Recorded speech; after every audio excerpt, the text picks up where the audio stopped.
The In Memory Day program honors those who died as a result of the Vietnam War, but whose deaths do not fit the perimeters for inclusion upon the wall.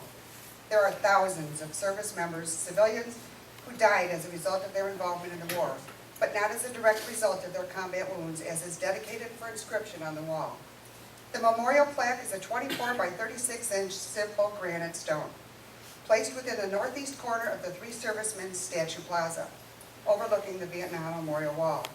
The inscription reads, "In memory of men and women who served in the Vietnam War and later died as a result of their service, we honor and remember their sacrifice." The morning of the ceremony was very cool and breezy. As we arrived at the mall and walked towards the knoll where 97 stands holding the honorees' plaques were lined in single file overlooking the Vietnam Wall, the view took your breath away. Each stand displayed a picture as well as the name, dates of birth and death of all the honorees. There was a respectful silence as we consumed the magnitude, the grief, the loss, and the pride that everyone felt. There were volunteers in a tent to greet the guests and the family members and to answer any questions that you may have had. These volunteers walked about the area where the ceremony was to be held with respect and support for everyone. As others arrived, some in wheelchairs, others gingerly walking with canes, maneuvering over the grass and through the wind, and small children holding their parents' and their grandparents' hands, I began to feel a great pride for my cousin Mike, which overwhelmed me. I thought about the children, all too young to understand them all and the sacrifices that these men and women made. Many arrived in silence, wearing their grief and respect on their faces and in their eyes, all to take part in this very special day. As you walked by each and every plaque, you could not help but notice how young many of those honorees were upon their death. I could not begin to imagine the pain and suffering they endured, both emotionally and physically. Family members talked to other family members of the honorees, describing the struggles to gain the recognition for their loved ones that they so deserved. I overheard how some had traveled as far as California, Utah, Florida, all across the United States. Family and friends knelt in front of their loved ones' plaques to pray and absorb the significance of the day. Mr. Richard Snyder, the Executive Director of Government Affairs, served as the Master of Ceremonies. He welcomed the more than 600 family members and the veterans who were present. It's this time of the year with so many things that can be remembered and how fortunate we are. You know, I think of the colonel in Vietnam that wrote the story and said we went away boys, came home men.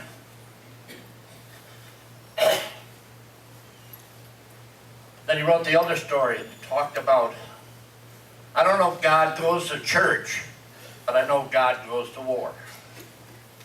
And I'm sure we all talked to him numerous times. Mike, I don't know what to tell you. I know you're in good hands. I know you went up, you didn't go down. You know, and I think of the time and the scars that are left on so many veterans. I still think of World War II veterans that are still surviving, living around here yet today. I think of a former councilman in the city of Dunker who lives on Upper Washington Avenue, who still to this day, 65 years later, still suffers from the occurrence of malaria that he contacted in the South Pacific. I think of a retired cop that lives over on Fifth Street that's going through hell today from the effects of Agent Orange. You think of the young man at the post office that got that gimp in Vietnam. I think of the internal scars that's left on so many. But I'll tell you what, I said it on Memorial Day and I'll say it 100 times. You have to thank a veteran for so many things you have today. 7, 8 months ago, I was at a standstill. I kept spinning with the VA. And I met this guy in Brockton. Guy sitting right there. And I said, "You got any pull in this county?" And I explained to him. Well, and the very next day I get a call from Troy Smith, who is the head of the VA down here. He said, "John, what do we need to do?" So we came down and all of a sudden the ball got rolling. So Troy Smith, Jim Hurley, Rick Lamato, Mr. Edwards, thank you. Today there are so many things.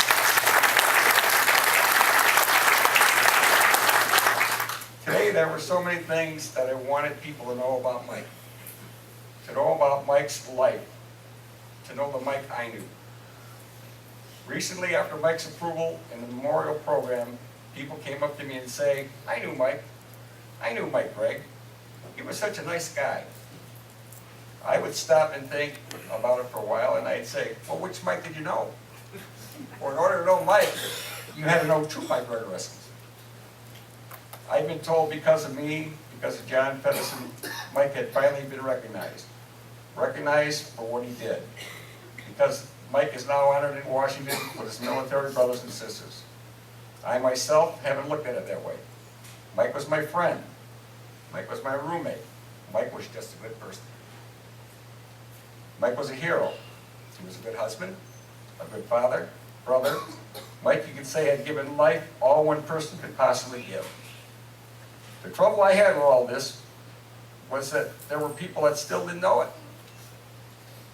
To some, Mike was just a disabled Vietnam vet, and he was just part of the problem of going to Vietnam. And because of that, I felt it was my duty, my honor, my challenge to have Mike Gregoreski honors that one should be. One who had paid the ultimate price and be placed with his brothers and sisters in our nation's capital, resting now with all those who have fallen from a war in Southeast Asia. Mike left our world August 4th, 1999. I didn't feel right. To me, to have Mike leave us the way he had done. A mass, flowers, cards, families and friends. Mike now being another vet who had paid the price for war. It just wasn't right. Something needed to be done. Something more was needed. Mike number 2 to me was no different. Still always a smile. Now a wife, Sandy, who loved him. A family he loved. Still, some looked down on him. The old Vietnam vet who was at the wrong place at the wrong time. They had no idea what this man had done. Spent 33 years of his life being disabled.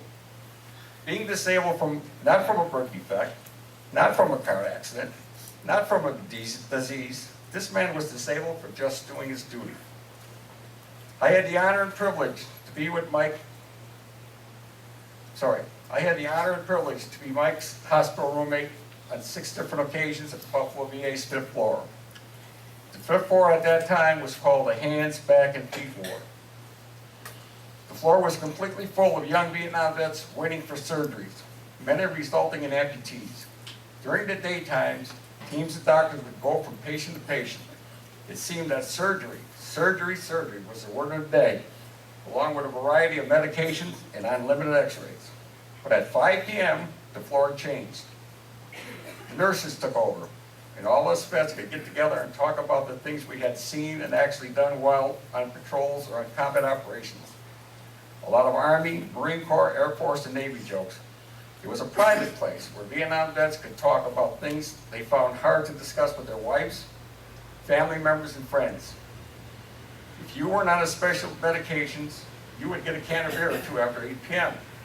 During the day, you never discussed any problems about Vietnam with the VA, for you feared being moved to a different ward and just kept things to ourselves, just hoping to get better and go home.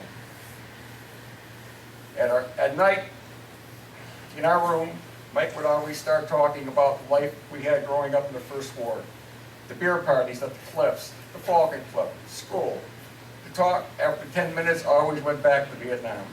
It took us back to what we had seen and done. Mike, who had no idea of what the next morning medical procedure would be in for him. No idea if it was another surgery. No idea if he was going to be shipped to Walter Reed, Texas. No idea if an amputee was in the picture. Lying in a bed next to Mike, you could see the fear in his eye. Now and then a chair.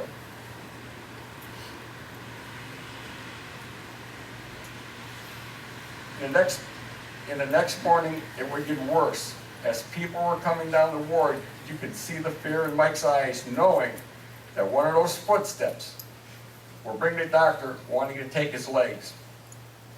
The doctor sending him to Walter Reed.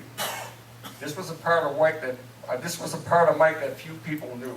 Not so long ago, a famous person once wrote that you can count yourself blessed if you had one good friend. Well, I think it speaks very strongly the blessings that we're celebrating today, but there's one particular friend I think that would never ask for the limelight, would never ask to be recognized. We're here today celebrating over a decade of work of John. On behalf of the man we're here to celebrate today, and I hope that others would have taken or will take an opportunity to recognize that. But I had the opportunity not long ago to experience directly how committed John was to this endeavor. It only took me a moment of conversation with him to realize this is a mission, and just one of many, I'm sure, that you've had over the course of your life. But I have to tell you, you succeeded. You finished your mission. We can all be very proud of that. And the family, I'm sure, appreciates that.